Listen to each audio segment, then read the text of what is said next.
Why did you think that gold could have this outperformance when so many other analysts didn't see it that way? Gold is the one asset over the last 5 years that has been stable, right? Bitcoin hasn't, the stock market hasn't, bonds haven't. It's the most stable asset. In these kind of volatile times, people might say, I think I want a bit of stability in my portfolio. Nobody wants to wait until, oh my gosh, it's Friday and I can't meet payroll, or it's Friday and I can't pay the bank. Everybody wants to pay ahead of that, but if you have some kind of hope, you'll hang on longer. You've got gold at record highs, you've got record cash flows for most companies. What is it going to take to make people want to allocate money to gold?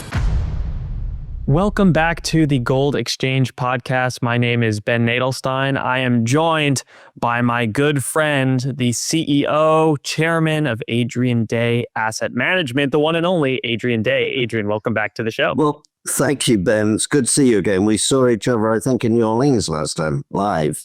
Okay. Absolutely. We were live. You got to see me in person. You could touch me. You could feel me. You could do all the great stuff. And now, Adrian, we are in 2025 and gold has had an incredible year. A lot of analysts were saying there's no way gold can have an incredible year. The Fed is keeping rates high. There's going to be this higher for longer stance, and really a lot of underestimating the power and the potential that gold could go on just such an incredible run, not only in 2024, but to start off Q1 2025. So let's start with, why did you think that gold could have this outperformance when so many other analysts didn't see it that way? Well, it was really quite straightforward to me, really quite simple. And that is that the drivers for gold, the people that were buying gold, were not buying gold because of the typical economic factors that drive people, particularly in North America, to buy gold. So in North America, we want, low and declining real interest rates, maybe even negative real interest rates. We want high inflation. We want a low dollar. We want a weakening economy. These are the things that drive people, the economic factors that typically drive people to gold. But what's happening in the last 2 years, as everybody knows, but some people didn't put the puzzle together. What's happening for the last 2 years is the gold price has been driven primarily by central banks, as we all know. And then at different times, at the beginning of last year and certainly now, Chinese consumers, Chinese investors are buying gold. And these people are not concerned about U.S. interest rates. That's not what's making them buy gold. Now, you've also got more recently, let's say since the summer of last year, maybe, you've also had more people buying gold, individuals, wealthy families, or institutions, wealthy families, particularly in Asia and the Middle East. Also, Europe started last summer, and they are buying gold because of concern about the global fiscal situation, the huge debt in the U.S., and of course those concerns have only increased over time. We know that the U.S. is going to have a funding crisis come the end of summer. That is, can I say, that is one thing that's not President Trump's fault. That was happening anyway. And so and then the more recent, if we like, turmoil and uncertainty is driving people to gold. But it's not interest rates. So, Adrian, a question about the Chinese market. A lot of people have pointed to stories where, for example, large insurance companies in China now may be able to allocate some of their funds into gold. Obviously, the Chinese consumer, they might be shying away from real estate because of the troubles in the real estate market in China, as well as the stock market in China. Again, maybe retail pushing into gold in China. So how big of a play do you think China's economy will be going forward, and in how they affect gold prices? Or do you think there's more sources of demand than just maybe the Chinese market? Oh, there's certainly more sources of demand than just China. But no, I think China has been and will continue to be very, very significant, particularly if you look at the Chinese demand over the last, let's say, 18 months compared with the Chinese, and I'm talking not official demand, not government, we're talking consumers, particularly if you look at the Chinese demand over the last 18 months relative to the Chinese demand over the previous 18 months or the 18 months before that. I mean, Chinese people are rightfully concerned about their economy, but they're also particularly concerned about the yuan.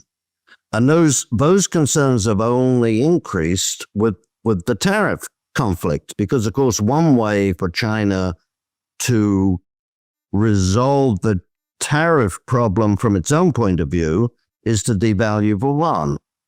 And so they're concerned about the devaluation of their currency.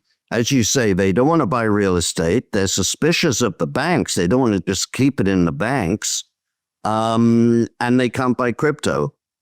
So gold is clearly the place for them to go. And I don't see that. I may be wrong, but I don't see that demand going away in the near future. But there are other, and you mentioned the insurance company is allowed to buy gold. Another significant indicator we should look at is, the premiums that you see on the Shanghai exchange over the COMEX. That's clearly, and they're not big enough to drive anyone, to take money from China to Chicago yet, but there is a premium. And so all these things are helpful. Do you think there's going to be a point where Western demand matches this Eastern demand? Because lots of foreign countries, like you're saying, are looking at their own internal stock markets, looking at their own currencies. They're worried about tariffs. They're worried about devaluation. But a lot of people in the West are in some ways complacent because they've generally had a pretty strong currency. They've had generally pretty low inflation. And so, gold's not really top of mind. If you look at, let's say, a family office in the United States, they might not be allocating to gold. So do you think there's going to be a structural change where Western demand matches the Eastern demand for gold? Or do you think that's going to actually go the other way around, where Eastern demand says, okay, that's enough of gold, our stock market has bounced back? No, interesting questions, because obviously with any asset, there is a limit to how much you want in your portfolio. For you and me, with gold, it might be the limit is 100%. But you look at, and I'll answer the first part of the question about Western in a second, because that's the much more optimistic outlook. I mean, if you look at central banks, for example, central banks on average right now still have almost 60% of their foreign reserves in US dollar. I'm talking about central banks outside of the US. So 60%. So that's come down from 75% at the beginning of the century. I mean, this has been a long-term trend to diversify away from over-dependence upon the dollar. It's picked up in the last, say, 2 years in particular, but they still have 60% in one currency that is arguably, it's certainly not as solid as Fort Knox. And so central banks are wanting to diversify. And if you look at many of the banks in Asia, outside of China, many of them, they still only have 3 or 4% of their assets in gold. So I tie those two together, of course, because when you sell the dollar in your foreign exchange, you're a central bank, right? So you're not going to speculate in Ajax expiration or Disla silver or something. So when you're a central bank and you sell your dollar, what do you buy? Well, if you have a Swiss central bank or someone crazy like that, you buy Google and NVIDIA. But for most central banks, they want sort of long-term stable assets. The euro was something that they thought they would be buying 20 years ago, but that hasn't worked out the way they want. And so you look at central banks, I mean, there's a little bit of the euro, a little bit of a British pound, little bit of the Australian dollar. But basically, if you're not in the US dollar, you're not going to put huge amounts into other currencies. But gold is it, basically, for the central banks. So when you sell the dollar in central bank reserves, most of that, for most central banks, most of that goes into gold. So I don't think that's going to change. The rate of growth might slow down, but I don't think that's going to change for several years, frankly. That's and nothing in the macro, nothing in the political environment is making central banks say, "Oh, let's stop selling dollars." We want to be in the dollar. There's certainly a possibility that, let's say, Chinese consumers will change. That will change when they feel comfortable about their own currency and their own economy. And that can certainly happen.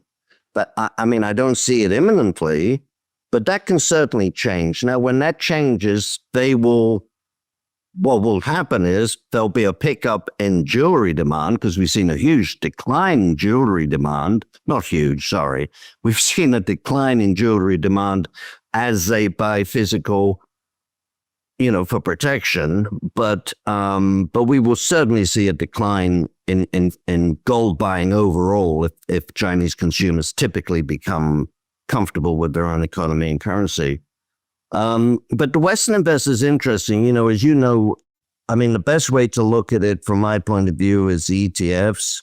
So if you look at the GLD, which is obviously the largest, they've had inflows, in the last month, they've had inflows, net inflows this year, fairly significant. Still way below where we were, 2 years ago, 3 years ago. I just looked it up, $4.4 billion of net inflows in the last 3 years. $4.4 billion of net inflows in the last 3 years. Outflows in the last 3 years. It's astonishing. And that's not even going back to 2011-12. You go back to 2010-11-12, I don't know what the number is, frankly, but they've lost, the GLD was significantly larger in terms of its share count since then. So I think what's fair to say is that even though Western investors let's talk North American, because Europeans have started getting back into their ETFs in reasonable, I won't say aggressive, but at a reasonable pace since last summer. But if you look at the North American investors, there's certainly been a meaningful pickup in demand for physical gold over the last 6 and 9 months. There's no question about that, but it is still much lower than it was, even 3 years ago, which is crazy. And you mentioned family offices, for example. A study from, I'm almost sure it was Goldman Sachs, but I could be wrong. I'm almost sure it was Goldman. It came out just last week on family office allocations. Just under 1% was allocated to gold. So that is reasonable, but is far lower than the average that family offices have had and U.S. institutions have had, over a 50-year period.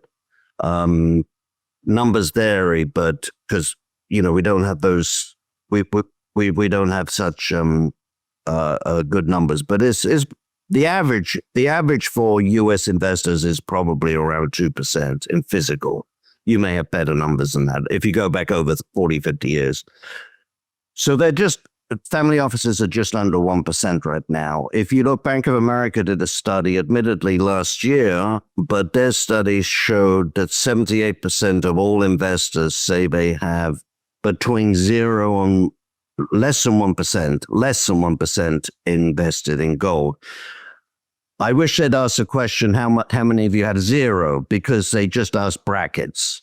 And the brackets were, under 1%, 1 to 5. So under 1%, 78% said they had under 1% in gold. I'm willing to bet that most of those people had 0, but they didn't ask the question. So, but anyway, people meaningfully underinvested. And what's really interesting to me is if you look at these numbers, they barely budged in the last 2 years.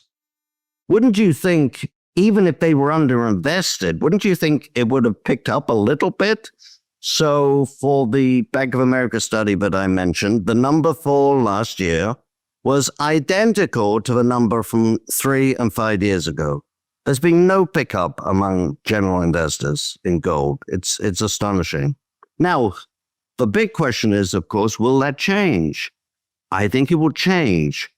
It's beginning to change, as we talked about the inflows into the GLD. It's beginning to change a little bit because of people's concern about the fiscal situation in the US and the uncertainty and the volatility in the markets. Because gold is the one asset, when you think about it, gold is the one asset over the last 5 years that has been stable, right? Bitcoin hasn't, the stock market hasn't, bonds haven't. It's the most stable asset that we've had. And in these kind of volatile times, people might say, I think I want a bit of stability in my portfolio. That's one thing. But I think beyond that, what's really going to get U.S. investors, as we said right at the beginning of this, what's really going to get North American and particularly U.S. investors turning to gold is when the dollar goes down, inflation moves up, real interest rates go down, and particularly when the stock market goes down on a consistent basis, or I don't mean collapses or crashes or anything, but it stops going up. Let's say the stock market stops going up. Because for most investors, if you're invested in the S&P and every month your S&P, the value of your account goes up, you don't really look at other things. So, Adrian, I hear you think if U.S. investors see the value of the dollar going down against other currencies, they see real rates, which is the rates versus inflation, real rates fall, you see inflation rise, that this could potentially push more United States or U.S.-based investors towards looking into other assets, especially if the stock market itself isn't pushing these outperformance and pushing these outperforming returns. In a way, isn't this exactly what the current administration is publicly saying they're hoping to do? So, I mean, they're not, under our employment or anything like that. But if they were, they really couldn't be saying anything more in line than what we just discussed, because publicly they've said they want the dollar's value to go down against other currencies. It's too high. They want the Powell and the central banks to lower interest rates. They say they don't care about the stock market. Wall Street's done too well while the real economy hasn't done well enough. So in a way, isn't this kind of a perfect storm or a perfect setup in terms of what you would want to see in the United States for more gold ownership? Absolutely. But I think at the moment, people simply don't believe what they're saying. Frankly, I think they should listen. And foreign investors should listen. When the U.S. government says, we want a lower dollar and we don't really care whether you invest in this country or not, they should really listen to that. They should really listen. But again, I think people have been so conditioned really since 2009, if you think of it. I would say for most of the investing, or for a good portion of the investing public, 2009 is the entirety of their experience. If the lesson that you learned is stocks always go up, and when there's a pullback, you buy the pullback because they'll go up pretty soon after that. That's been the lesson of the last, 15 years. Is my math correct? Yeah, 16 years. That's been the lesson. And I think whatever President Trump, I was going to say tweets on social, but that's Truth Social, but that's using the wrong, you don't tweet on Truth Social, do you? I guess you don't tweet on X anymore, I don't know. But whatever President Trump says on Truth Social, people just aren't listening. I think they'll start to listen when their stocks go down. And the environment that you talked about is not only what the administration has said they want, or in the case of the stock market, don't really care. I don't think they want the stock market to go down. They've made it clear that they don't care, or it's not their top priority. And I think that's true. I think the administration, the Fed, they might watch if the stock market, crashes 30 or 40% in a week. If we have an 87 or a 2008, they might watch. But if it's just a slow decline, I don't think it's something that they care about. But it's not only what they're saying, but other than the stock market, you look at what's happening right now. I mean, if you look since last June, the CPI and the PCE, what everybody thinks of as inflation, I think you and I we know that's not actually inflation. That's the reflection of inflation. But if you look at the CPI and the PCE and all the other indicators of inflation since the beginning of last summer, the trend is up, not dramatically up, but the trend has been up. You have months that are good, you have months that are bad, but the trend has been up. We sort of look at a 3-year graph and we see this huge spike in inflation, and then we see this collapse. And we say, oh my gosh, isn't the Fed doing a wonderful job? They brought inflation down and under control. Well, I would say, first of all, as I say, it's going up, it's trending up over the last really 10 months now, not just the last 10 months. Number two, the rate of inflation today the CPI and the PCE are higher today than they were pre-COVID. So our image, our perception is totally distorted by the huge rise you saw during COVID, followed by the huge decline.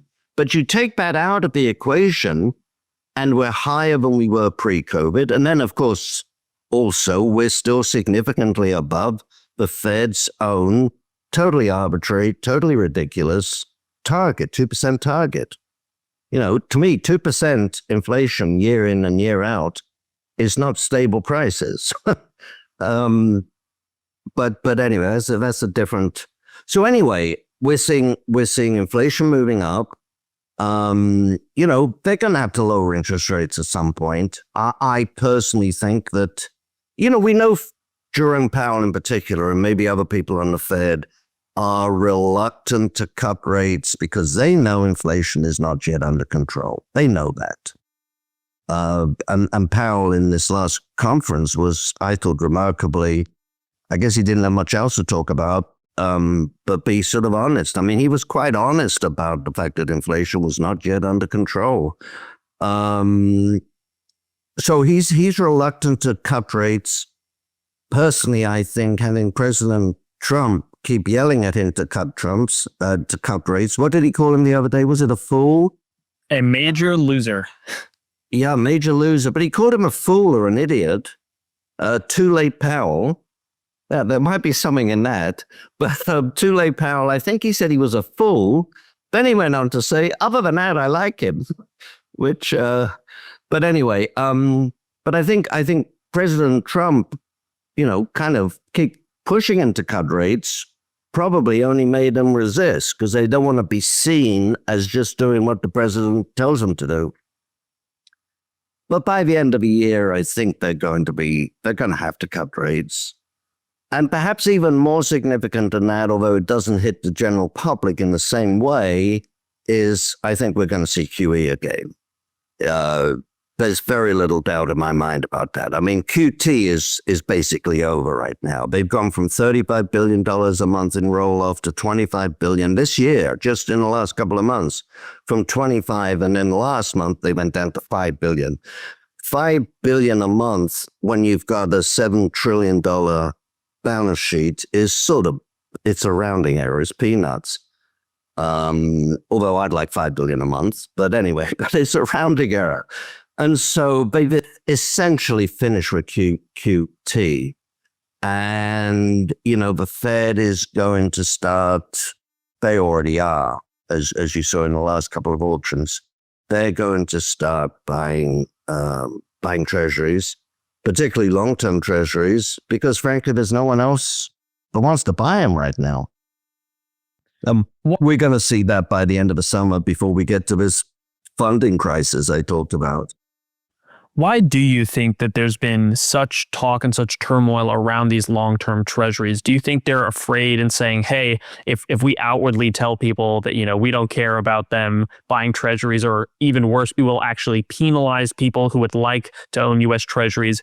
Why do you think there is such, you know, talk around the Treasury market? And does it seem like they want the Fed to be the only people who buy Treasuries? Explain to me what you see there. Oh, that's a really interesting question. I mean, we know that the erstwhile largest buyers of treasuries are no longer in the market. I mean, Russia obviously is long gone, but China is now a seller. I'm not suggesting they're the ones dumping treasuries. That's maybe a different topic, but even put that aside, we know from the official numbers, they've stopped being buyers and they are sellers. I mean, they went from being very aggressive buyers to still buying, but not in ratio, not in the same proportion to the growth of their economy. To now they're actually, for the last couple of years, they've been net sellers, outright sellers. Japan, which is, friendly to the US, they've turned into net sellers, not dramatic, but as their interest rates have moved up into positive territory, 0.25%, whoop-de-doo.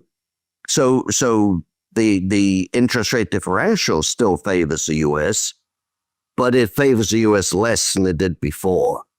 And so Japanese institutions, when they look at the turmoil in the U.S. and the decline in the U.S. dollar, that carry trade is not a one-way street anymore. So Japanese are reducing their exposure to U.S. treasuries, not as a political statement, but just as they roll over, as they mature, they're putting the money into Japanese bonds. The U.S. regional banks, they've stopped buying so many long treasuries after that whole mark-to-market and mark-to-maturity fiasco that we had a couple of years ago. So they've stopped. So who is there left? Those are the biggest buyers of U.S. treasuries, other than the U.S. government itself, whether it's the Social Security Administration or the Fed or whatever. But it's other than the U.S. government, not a lot of people are buying U.S. long-term bonds now. I mean, certainly ordinary everyday investors aren't. I mean, would you take less than 5% on your money and hold it with the U.S. government for 30 years? I wouldn't. I know I wouldn't.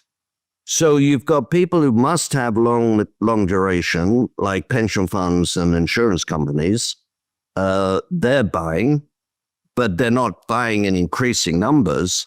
And so there is a real concern about who's going to buy the long bonds. And that's why Janet Yellen, disastrously in my mind, I mean, she was a disastrous Fed chairman, and she was a disastrous Fed Treasury secretary. I mean, she just did all the funding at the very short end, which was just the easiest way to do it, right? I mean, I frankly think it was, and I'll use the word deliberately, criminally irresponsible of the Treasury secretaries under Obama not to issue longer term, longer duration bonds. And particularly, they could have issued 50 and 100-year bonds when interest rates in the U.S. were zero lower bound. So Italy, remember, issued 50-year bonds at less than 8%. Argentina, of all places, and I love Argentina. Argentina issued 50-year U.S. dollar denominated bonds at less than 8%. So if Argentina, with all due respect to those nice people, if Argentina could issue 50-year bonds at 8%, what would the U.S. have had to pay? 4%? 3%? Wouldn't that look like a bargain right now? But they didn't. They kept on doing it at 3-month bills because they were 0.25%. So I use the word deliberately, criminally irresponsible. Where we are now, and again, this is not, I mean, when Janet Yellen, on the Friday evening before Trump was sworn into office on the Monday back in January, said the Treasury is going to run out of cash on Tuesday. Buy, have fun. I mean, that's outrageous in my mind. She didn't say buy, have fun. That was my addition. So So they're really in a difficult position now because nobody wants the long bonds. When I say no one, that's obviously hyperbole, but there's just not strong demand for long-term bonds. But of course, if you just continue doing it at the short end, the stuff that was issued, the 1 and 2 years and 3 years that was issued at, 0.5%, 1%, 2%, that's all rolling over and you're having to pay 5% to roll it over. Yeah, the debt maturity wall is very interesting. We've been looking at it for real estate and commercial real estate as well. People who took short-term debt and now they're seeing, a 5 handle or sometimes a 7 handle, depending on what type of debt they have to take out. So do you think that's another reason why the Fed might have to say, hey, we got to push rates down? Or do you think because they're so data dependent that they'll actually have to wait and say, well, we know that it's going to be a problem in the future, but until we actually see the blood in the streets, well, we can't turn. So do you think that data dependency is an issue? Two excellent points. I mean, I think the reason the Fed will lower rates is not because of the stock market, certainly not because of the stock market, probably not because of the economy, but exactly for what you're saying, both at the government level and federal government level and among many, many corporations, particularly real estate loans, because real estate loans will also roll over onto the banks, which they're really concerned with. They're concerned about the banks. They're not concerned about Main Street so much. They're certainly not concerned about the stock market. But yeah, and just as a side, one of the things I look at in my money management program when I'm looking at stocks, how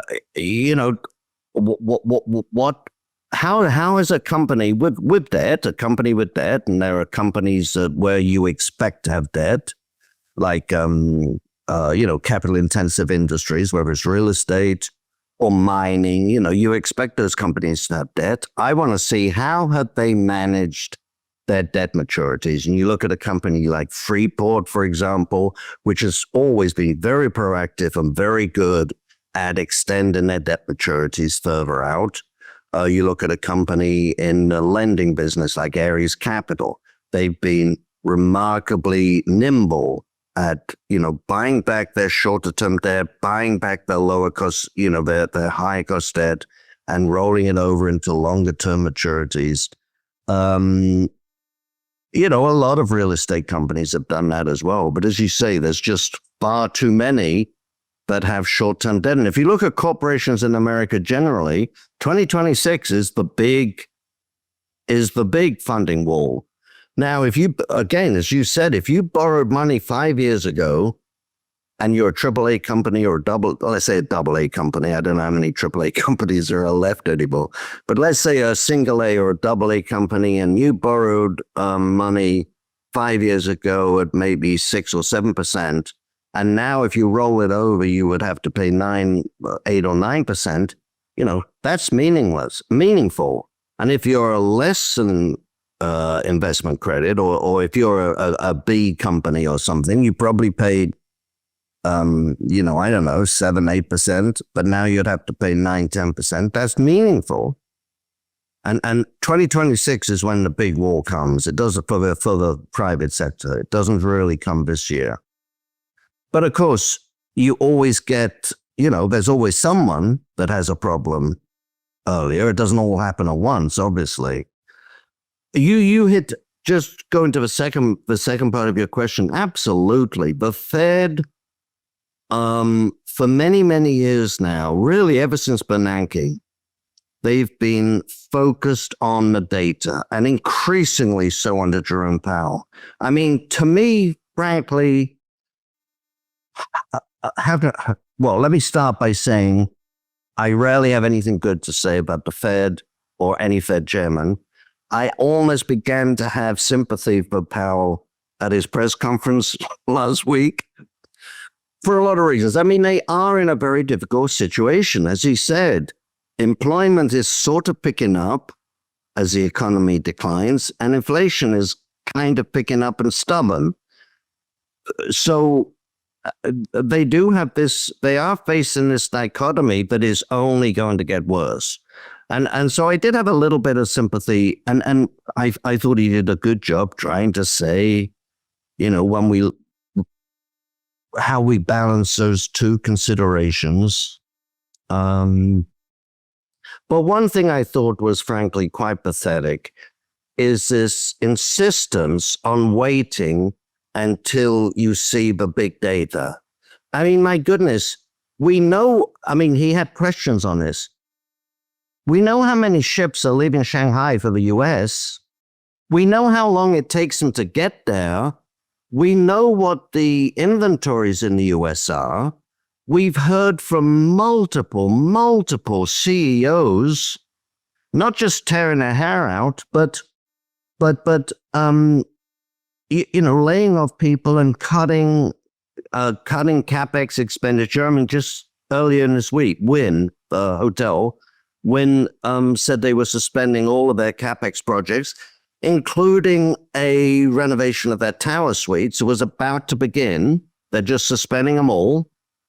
Well, we know this. This is real data. You don't have to wait.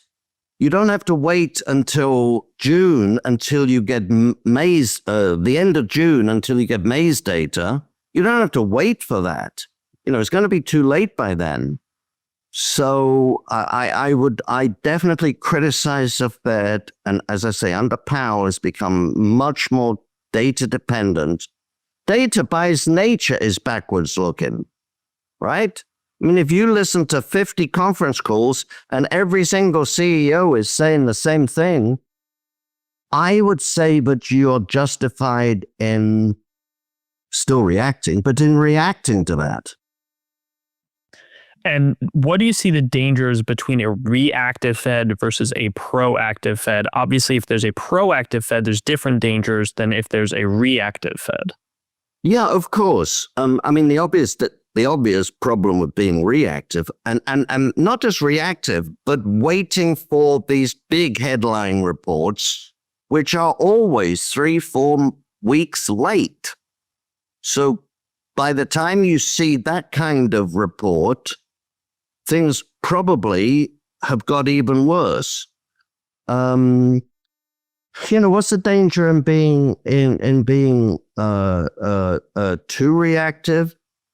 I mean, to be honest with you, I think, or too proactive rather. To be honest with you, I think if you're listening to all, we hope the Fed people, they've got, 100 or 200 PhD economists in the Eccles building. I hope some of them are actually sitting down listening to the conference calls. They should be. But, I would say when you've got 50 CEOs in a week telling you the same thing, you're still being reactive. You're not really being proactive. You're being reactive.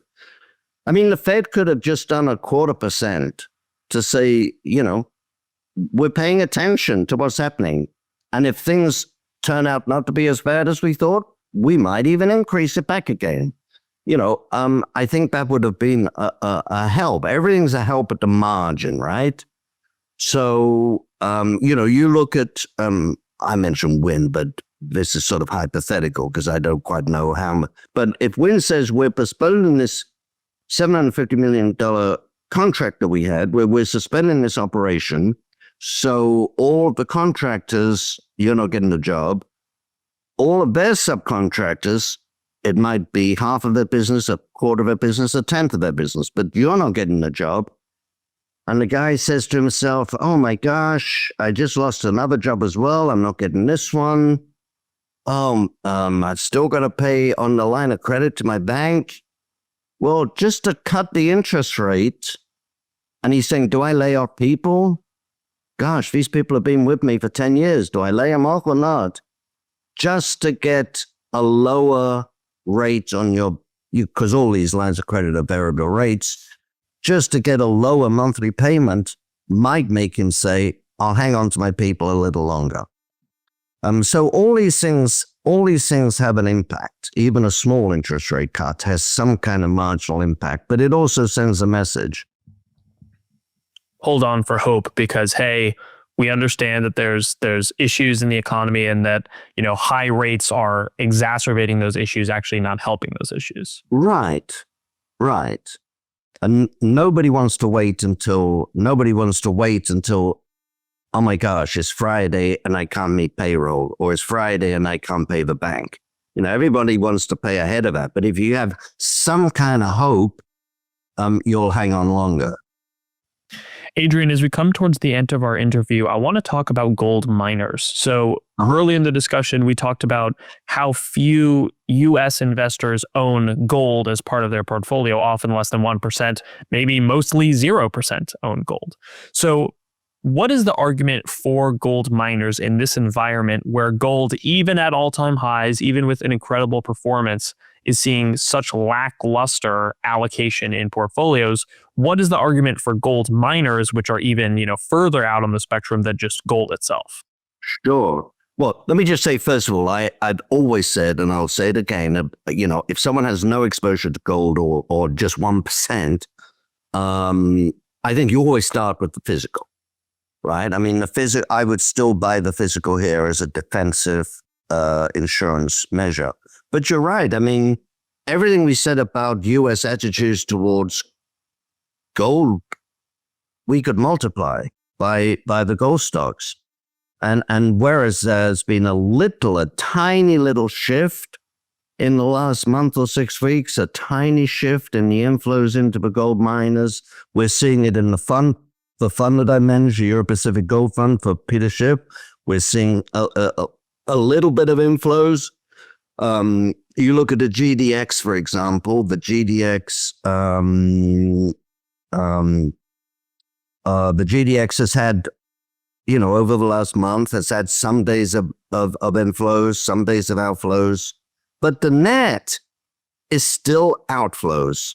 I'll just give you the numbers. In the last 4 weeks, 750 billion has flowed out to the GDX. This year to date, over 3 billion has flowed out to the GDX. Now, I start wondering if I should, as a friend said to me yesterday, if I should become a zero salesman, because I don't get it. You've got gold at all-time record highs. You've got the margins expanding because as gold is going up, costs, certainly in the last 6 months, have been rising at a much slower pace than the rise of gold. And in the last month, of course, the oil price has come down. The commodity currencies have been very weak. And that's, commodity currencies like the Australian dollar, Canadian dollar, the currencies of the countries where the mines are located, is the second largest cost input for operating a mine, because that's where all your local costs are, your people, your housing, your food, everything. So energy is number one, commodity currencies are number two. And so costs this quarter might actually have come down. And in the first quarter, most of the companies that have reported had costs well under control. So, and for some of them, they have come down, right? And so the margins have been expanding tremendously. So we've now had 5 back-to-back quarters for the gold mining space where the margins have expanded and the cash flows, therefore, have improved. For 5 quarters in a row, the gold sector of the New York, or the S&P rather, the S&P, gold sector, not the stocks in the 500, but the S&P does a whole industry classification. It's been the sector, the industry, with the most rapid growth in cash flow over the last year. So record highs, record cash flows, still low valuations. A couple of examples. You look at Barrick, second largest gold mining company, and their price to net asset value is in its lowest 10%, lowest decile in its entire history. Now, normally when gold price is up, you get margin expansion, multiple expansion. You saw that in 2011, you saw that in 2009, you see 2007, you see the multiples expand, but they're in their lowest decile in their 40-year history. Look at Agnico Eagle, which arguably well, I'm not going to say it's overvalued, but it's not sort of it's not a super cheap company. It's the best mining company in my mind. It's the blue ribbon, best in class. But anyway, if you look at, say, price to cash flow for them, that price to cash flow is in the lowest 25%, the lowest quartile of their entire 40-year history. So I'm sort of going on, but just to, you've got gold at record highs, you've got record cash flows for most companies, you've got strong balance sheets. The XAU is actually cash positive on the balance sheet, which is in aggregate, which is staggering for a capital intensive business. Now, some of that includes royalty companies, but even if you look at the big mining companies, they've all got solid balance sheets right now, and most of them are cash positive. You've got low valuations for the stocks. You've certainly got low prices. I mean, for most of these stocks, they're still trading at lower prices today than they were back in 2023. I mean, this is crazy. Now, of course, price is not as important as value, but you've got low values, low prices. What is it going to take to make people want to allocate money to gold? I mean, I think, again, what it's going to take is when the S&P stops going up month after month. Adrian, as we come to the end of the interview, I want to ask you a series of rapid fire questions so you can answer these as quickly as you'd like. So first is the 60-40 portfolio dead? Is that idea just completely gone? Dead, kaput. Maybe it'll be resurrected at some point, but dead for now. Next question for you. Do you think the Fed is going to have negative real interest rates in 2025? No. Oh, negative real rates? Yes. And negative nominal, you think no? No. For 2025, do you think the S&P will end lower than it started? Yes. Well, lower than it is now. Lower than it started. Okay. Next one for you. Do you think gold will make a new all-time high every single month of 2025? Oh. I'll answer that by saying, to me, that's irrelevant. I think 6 months from now, 12 months from now, 24 months from now, it'll be higher. Will there be a dip in? This is not a rapid fire answer. Sorry. Will there be a correction in the meantime? I've been surprised that there hasn't been a meaningful pullback over the last year. I've really been surprised. It does only reinforce the arguments I've been making about who's buying and why they're buying and why that buying will continue. So at some point, we're going to get a pause and a pullback. And we're all going to sit around saying, of course, we knew there'd be a pullback. There has to be a pullback. But will it come this month, next month, the month after? I had no clue. So in answer to your question, I'm probably going to say, well, I don't know. That could well be. I wouldn't be surprised if we had a new high every month. But certainly by the end of the year will be new highs, yeah. Next one for you. Who do you think is going to outperform for 2025? Do you think there's a chance that the junior miners actually outperform the senior producers, or do you think the senior producers take it? I guess it depends on the definition of junior. If you're looking at sort of intermediates like Fortuna, B2, Integra, could well, yes. If you're talking about, real juniors and exploration companies, not yet. Not yet. Their time will come, but not yet. Okay, next one for you. What's an underrated asset class that you think more people should be looking at? Obviously, we've talked about gold and gold miners, but outside of gold and gold miners, who do you think's underrated right now? Well, I think some of the other commodities, certainly, like, copper stocks are still cheap. Uranium stocks are still cheap. There's some global stock markets that are undervalued, but in each case, they have their own particular risks. So, the British stock market, I think, is quite undervalued and has been for a while. The dividend paying, particularly the exporters. The Hong Kong stock market is very undervalued, but of course they have a huge risk. because they're linked to China right now, as opposed to previously when China collapsed, people turned to Hong Kong. They don't do that anymore. But yeah, to me, in my money management business, I have to say, other than gold, silver, and well, silver, of course, but I guess you included that when we talked about gold. Other than gold, silver, and some of the other commodities, particularly copper, uranium, I'm not seeing any major asset class or sector that I think is just very undervalued at reasonable risk. It's all very bottom up, stock specific, and there's a lot of good bargains out there. You don't want me to talk about specific stocks, do you? I will, but I mean, there's plenty of really good specific stocks, both in the U.S. and overseas. But in terms of asset classes, not a lot. Next one for you. You did touch on silver here. What do you think the thesis for silver is going to be in 2025? Do you think it goes the kind of industrial route where people say, hey, if we head into a recession, we're going to use less silver? Or do you think that kind of monetary component shines where people say, hey, gold's expensive, it's hitting all-time highs, can't afford as much, maybe I'll dip into silver?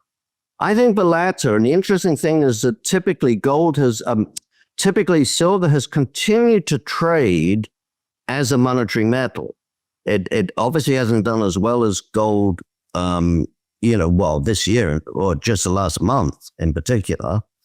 And that's probably some concern about recession. But the broad direction of travel for the last several years, even as silver's become a more industrial metal, has remained, in line with gold. It's trading as a commodity.